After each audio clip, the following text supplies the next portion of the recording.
17শো শতাব্দীর শেষ দিকে মুঘল সাম্রাজ্যের সময় দিল্লির এক তরুণ সৈন্য আয়ান আয়ান জন্ম থেকেই সাহসী, কিন্তু তার হৃদয়ে হারিয়ে ফেলেছিল এক সাধারণ দর্জির মেয়ে সায়রার কাছে। দুজনেই গোপনে একে অপরকে ভালোবাসত, কিন্তু ভাগ্য ছিল নির্মম। যুদ্ধ শুরু হল মারাঠাদের সঙ্গে। আয়ানকে সীমান্তে পাঠানো হল। যুদ্ধের আগের রাতে সায়রা কাঁদতে কাঁদতে বলল, যদি ফিরে না আসো। আয়ান তার কাঁপা হাত ধরে বলল, আমি ফিরে আসব, যদি প্রাণ থাকে। কিন্তু সেই যুদ্ধ ছিল ভয়ঙ্কর। আয়ান গুরুতর আহত হল।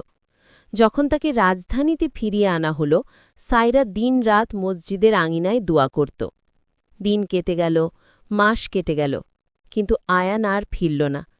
সায়রা শুনল আয়ানের জানাজা পড়ানো হয়েছে, তবু সে বিশ্বাস করতে পারছিল না। প্রতিদিন একই জায়গায় বসে থাকত, যেন একদিন আয়ান এসে ডাক দেবে। বছরের পর বছর কেটে গেল। সায়রা আর বিয়ে করল না। তার চোখে সেই অপেক্ষা জমেছিল শেষ নিঃশ্বাস পর্যন্ত।